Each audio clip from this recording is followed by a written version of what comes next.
સવારના ઉઠ્યો, ઊંઘમાં જ હતો. डिप्रेशन। मैं डिप्रेशन में? डिप्रेशन में रहता हूँ हमेशा, अब भी मैं डिप्रेशन में हूँ। ફટાફટ તૈયાર થઈ ગયો અને ખાઈ બી લીધું. બેનની ઘરે આવ્યો, કાચમાં જોયું, કપડાં આપી દીધા. પછી નીકળી આવ્યા બહાર ફરવા માટે. અને આ રસ્તા જોઈને ખબર પડી જ ગયા હશે કે હું ક્યાં ચાલ્યો છું. અને ફાઇનલી હું દાદાના ગેટ પાસે પહોંચી ગયો. અને પછી શ્રી રામ ભગવાન, લક્ષ્મણ ભગવાન અને સીતા માતાના દર્શન કર્યા. પછી આપણા ફેવરેટ હનુમાન દાદાના દર્શન કર્યા. પછી બહારનો વ્યૂ જોયું રીલ શૂટ માટે.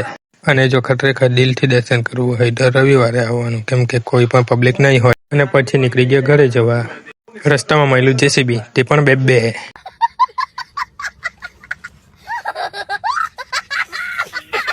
પછી મહિલા હેવા ડમ્પર. सब क्या देखना पड़ रहा है, अच्छा है मैं अंधा हूँ। આવી ગયા પછી બેઠક પર બાલો કપ ટુર્નામેન્ટનું આયોજન કરેલું હતું, ત્યાં પહોંચી ગયો. થોડી જ વારમાં ટુર્નામેન્ટ ચાલુ પણ થઈ ગઈ. અને અમારા હાથમાં આવી ગયા MC સરનો ઘડિયાળ. Big fan MC sir. આ ભાઈને કોણ ઓળખે કમેન્ટ કરજો. कौन है ये लोग? कहाँ से आते हैं ये?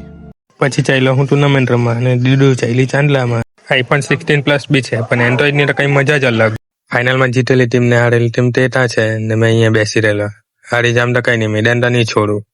સાચી વાત તો એ કે નથી હારવું જરૂરી છે, નથી જીતવું. જિંદગી એક રમત છે, એને રમવું જરૂરી છે. ચાલો તો મળીએ બીજા વ્લોગમાં. शाबाश बेटा, बहुत बढ़िया.